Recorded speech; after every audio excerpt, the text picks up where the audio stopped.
व्रत का जो नियम है वो एक ही नियम है जो शिव महापुराण के अंतर्गत है। सुबह पूजा की थाली लगाई है।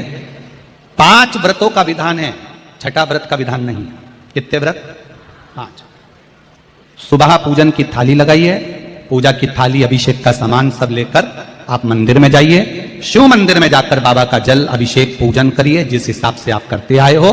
पूजन की थाली में सामान उतना रखना जो शाम को भी आपके साथ चला जाए, अलग से नहीं रखना पड़े।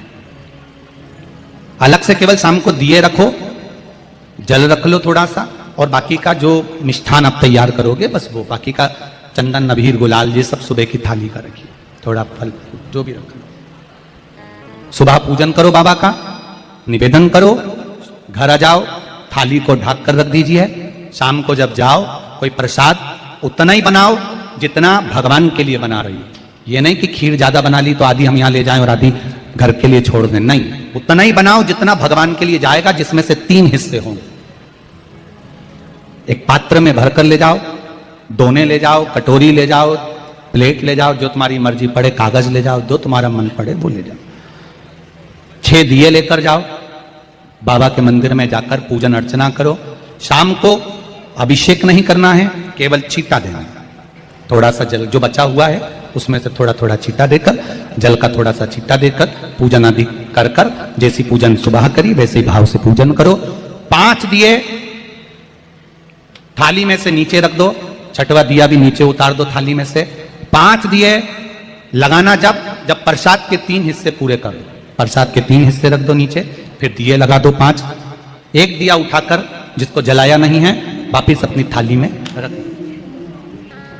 5 दिए प्रज्वलित कर कर बाबा को निवेदन कर दो, बाबा आज मेरा पहला पशुपति व्रत है, इसको स्वीकार करना।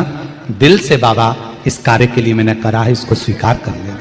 बहुत सुना बाबा पशुपति व्रत में कर रही हूं, मैं भी पूर्व में ना जाने कितनी योनियां ली होंगी, कौन सा मैंने बेकार कर्म करा होगा जो आज मुझे दुख भोगना पड़ रहा है। इस दुख को आप मिटा सकते हो क्योंकि आपका नाम पशुपति नाथ है। आप इसको मिटाइए, विनय करो, बाबा से विनती करो।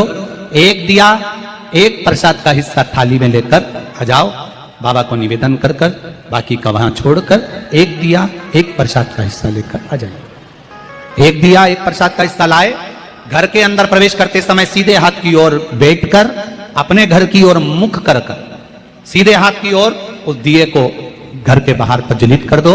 भगवान से विनती करो, भोलेनाथ आप मेरे घर में प्रवेश कर कर मेरा कार्य सिद्ध करें। बाबा को निवेदन कर कर अंदर जाइए। भोजन करने से पहले जो मीठा है, एक हिस्सा प्रसाद का है, उसको खा लीजिए। उस हिस्से में से किसी को नहीं देना, चाहे घर में बच्चे हों चाहे बड़े हों। उस प्रसाद का हिस्सा केवल तुमको खाना। पहले प्रसाद खाइए, उसके बाद में फिर भोजन करिए। एक समय फलाहार कर सकते हो, दूसरे समय भोजन कर सकते हो। इसमें जरूरी नहीं कि आपको मीठा ही खाना है। शाम का जो प्रसाद बनेगा वो मीठे का ही भोग लगेगा। सुबेरे आप आराम से नमकीन का भी फलाहार कर सकते हो, मीठे का भी फलाहार कर सकते हो। फलाहार के लिए कोई मना नहीं है, फलाहार आप कैसा भी कर सकते हो। पर भोजन जब करोगे, अन्न जब खाओगे, जब पहले भगवान का प्रसाद खा लो। 4 पशुपति व्रत पूर्ण हो, बीच में अगर कहीं रजस्वला धर्म आ गया, आपको पूजन नहीं करना है, घर में कोई सूतक सावड़ आ गया, या कोई व्रत फंस गया, एकादशी आ गई, या कोई व्रत आ गया, तीज आ गई, चतुर्थी आ गई, जिसका व्रत करते हुए आए हो, तो पशुपति व्रत उस दिन मत करो, फिर अगले सोमवार कर लेना।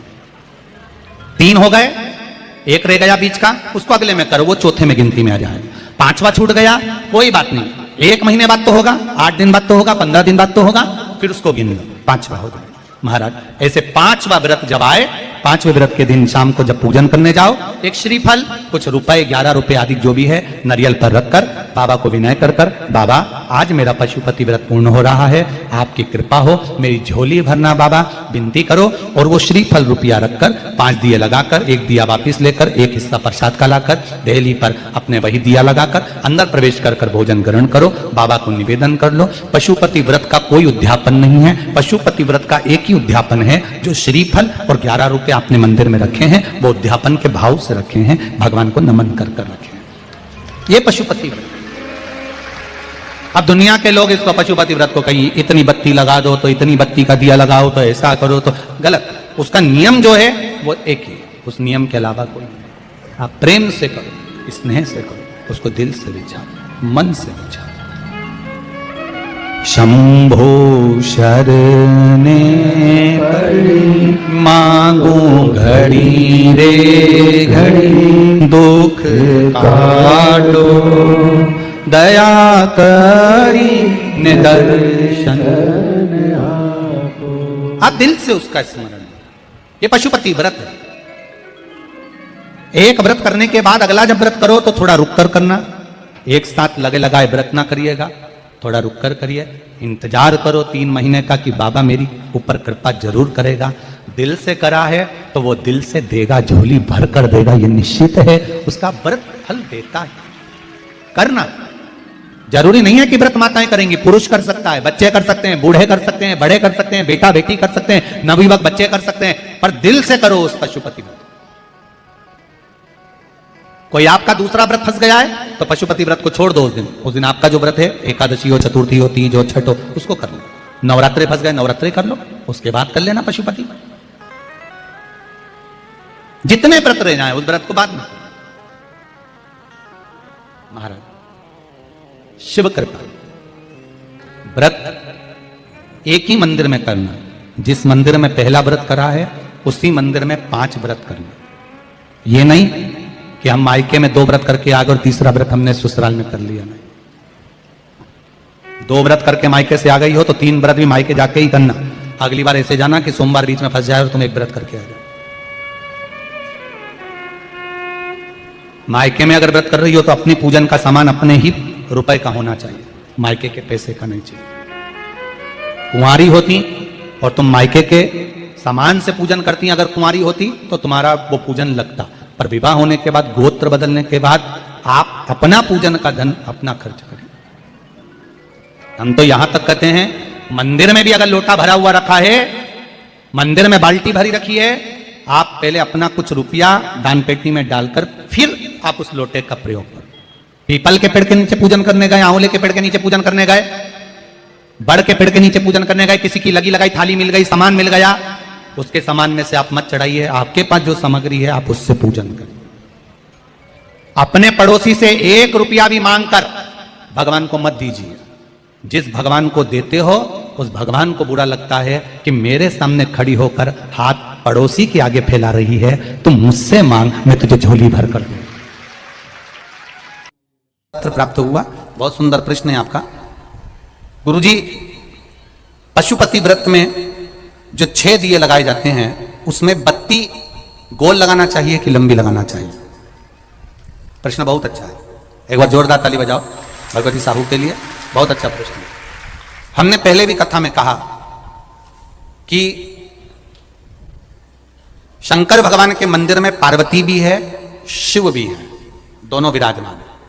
आप दोनों तरह की बत्ती शंकर के मंदिर में लगा सकते हैं। जहां देवी के मंदिर में अकेली देवी होती है तो वहां पर फिर लंबी बत्ती का क्रम आ जाता है। पितरों की पूजन हो रही होती है, लंबी बत्ती का क्रम आ जाता है। पर जहां पर देवादिदेव महादेव भी हैं, पार्वती भी है, वहां आप गोल भी बत्ती समर्पित कर सकते हो और लंबी भी बत्ती लगा सकते हो, उसमें कहीं दोष नहीं आए।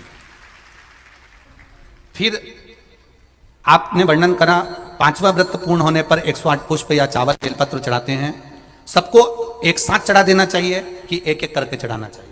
वैसे शास्त्र रीति के अनुसार पशुपति व्रत में जो 5वां सोमवार पूर्ण होगा और आप 108 अगर कोई वस्तु चढ़ा रहे हो तो एक एक कर श्री शिवाय नमस्तुभ्यम, श्री शिवाय नमस्तुभ्यम, एक एक कर चढ़ाना चाहिए। एक साथ हाथ में लिया और एक साथ नहीं चढ़ाना, एक एक कर समझ। बहुत अच्छा प्रश्न है। एक प्रश्न जो आपने किया था उसका उत्तर इस कथा में चल रहा है, नंदी वाला। जो प्रश्न आपने तीसरा करा है उसका उत्तर इस कथा में चल रहा है कि आप कहते हो कि मंदिर से जाते समय नंदी के कानों में कहकर चले जाओ। बैठिए बैठिए बैठिए बैठिए। बहुत सुंदर प्रश्न है आपके, बहुत भाव से और आनंद से आपने करा, और जनमानस के कल्याण के प्रश्न है ये, केवल आपके लिए नहीं है, ये सबके लिए इतने जोरदार प्रश्न है। जो गलती भी करते होंगे तो उसको सुधार सकते। आपने कहा कि नंदी के कानों में कहना चाहिए। लोग हंसते हैं, कहते हैं बताओ वो नंदी के कानों में भगवान को कहना चाहिए। वैसे तो हम आपको एक बात बताते हैं कि दुनिया के लोग किसी दूसरे धर्म की कभी हंसी नहीं उड़ाते। दुनिया के लोगों को दूसरे का धर्म अच्छा लगता है। दुनिया के लोग सबसे ज्यादा हंसी उड़ाते हैं तो हमारे सनातन धर्म की ही उड़ाते हैं, और जी खुद उड़ाते हैं, दूसरा उड़ाने वाला नहीं होता।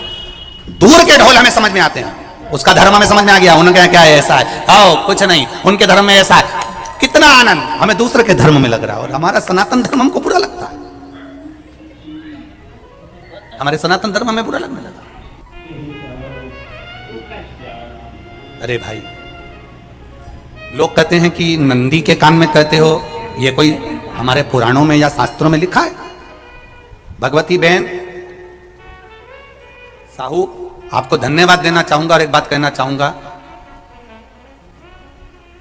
जितनी भी शिव महापुराण के अंतर्गत चाहे उपाय जो बताए जाते हैं कि बेलपत्री ऐसे चढ़ाना, काली मिर्च ऐसे चढ़ाना, चावल ऐसे चढ़ाना, धतूरा का क्या महत्व है, शमी के पत्ते का क्या महत्व है, बेलपत्री के पत्ते का क्या महत्व है, ये जितनी भी बातें बताई जाती हैं ये सब पुराण के अंतर्गत से बताई जाती है। अब दुनिया के लोग इसको चाहे टोटका कह दें, चाहे दुनिया के लोग इसे टोना कह दें, पर पुराण से हटकर कुछ नहीं। और आप लोगों को अगर बोला है कि नंदी के कान में कहकर भगवान शंकर के मन में बात पहुंचे, तो ये क्यों कहा, तो ये भी हमारी शिव महापुराण में लिखा है, जलंधर के चरित्र में। कोई आपसे कहे कि नंदी के कान में बोलने से क्या होता है, ये जलंधर का चरित्र कह रहा है। मां पार्वती जी का हस्त कमल पकड़कर जलंधर लेकर जाने लगा, वृंदा का पति लेकर जा रहा। वृंदा तो भगवान की भक्ति में लीन रहती थी, उसको तो जलंधर को सबसे ज्यादा तकलीफ थी नारायण से, पर शिव के पास आ गया, क्योंकि ईर्षा प्रवृत्ति अभी कथा में कहा, कोई कोई ऐसा होता है जिसको तुमसे बेर नहीं होता तो भी अंदर से ईर्षा जाग जाती है, कोई कोई ऐसा होगा जिसको अंदर से ईर्षा जागती है, अपने आप अंदर से ईर्षा जागती है, उसका कोई बेर नहीं, और ईर्षा जागती भीतर से ईर्षा जागती। ना आप उससे मिले हो, ना कभी वो आप उसके सामने बैठे हो। कई लोग किसी ना किसी की बुराई करते हैं तो हम लोग पूछ भी लेते हैं, क्यों साहब उनसे मिलकर आए हो क्या तुम? कभी नहीं मिल किया, कभी उनका सामना हुआ नहीं हुआ, तो फिर बुराई क्यों कर रहा? एक ने कर दी थी इसलिए हमारे ध्यान में था तो हमने भी कर दी। लो, वो कुआं में डूब के मरेगा तो तू भी मरेगा का? नहीं। नंदी सामने बैठा है, गणेश जी को मालूम पड़ गया, कार्तिकेय को मालूम पड़ गया, मां पार्वती जी का हस्त कमल जलंधर ने पकड़ लिया और लेकर चला, मालूम पड़ गया, तब नहीं रहा गया। गणेश जी को क्रोध आ गया और गणेश जी महाराज आए, शिव जी को जगाने लगे, पिताजी पिताजी पिताजी कर कर जगाया, उठो पिताजी, पिताजी उठिए, पिताजी जागिए, पिता को जगा रहे हैं। भगवान शंकर नहीं उठे, तप में लीन थे। क्या करें हम, जलंधर के पास में इतना बल है, इतना बल है, और पिता की आज्ञा नहीं होगी तो हम कैसे मार देंगे इसको? मारने को तो मार दें। मां ने आज्ञा करी थी कि जलंधर उसको तारकासुर को मार दो, तो कार्तिकेय ने तारकासुर को मार दिया। शिव जी की आज्ञा नहीं तो हम इसको कैसे मारें? क्या करें? सब कुछ गणेश जी ने देख लिया, शंकर जी के ऊपर बहुत बहुत बहुत बहुत प्रार्थना कर कर देख ली, पर शंकर जी नहीं जागे। तब आखिरी में विनायक ने, गणेश ने, जितने लोग आस्था चैनल पर कथा सुन रहे हैं, जितने लोग फेसबुक यूट्यूब पर कथा सुन रहे हैं, इस बात को याद रखना कि नंदी के कान में कहने से क्या होता है, वो ये इस कथा से सीख लेना। आखिरी में गणेश जी को लगा किसको कहूं, शंकर जी भी तप में हैं, नंदी भी तप में हैं, मैं किसको कहूं? शिव जी को कह के कर थक गया, पिताजी को बोल बोल कर थक गया, पिताजी जागते नहीं। अब मैं किसको कहूं ये बात, किससे कहूं?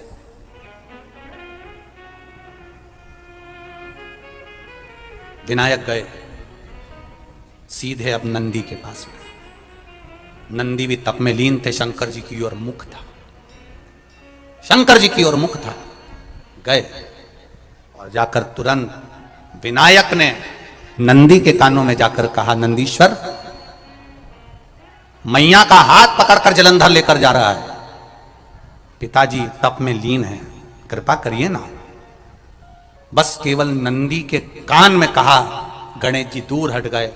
नंदी के कान में कहा, शंकर जी के नेत्र खुल गए, शिव जी के नेत्र खुले। ध्यान देना जरा, इस शिव महापुराण की, आशुतोष शिव महापुराण की कथा, जो कथा यहां कही जा रही है, यह कथा पहले के चरित्रों में सुनने को नहीं मिली होगी। जरा ध्यान देना इस संवाद पर, जितने लोग आस्था चैनल पर, जितने फेसबुक यूट्यूब पर सुन रहे हैं, सनातन धर्म की हंसी उड़ाने वाले कह देते हैं नंदी के कान में कहने से क्या होता है, नंदी के सामने जाकर बोलने से क्या होता है, नंदी के पास बैठकर बोलने से क्या होता है, नंदी के पास बैठकर शंकर जी का मात्र दीदार करने से क्या होता है, दर्शन करने से क्या होता है। वो अच्छे से समझ लेना, जो लोग सनातन धर्म पर उंगलियां उठाते हैं वो अच्छे से समझ ले इस बात को।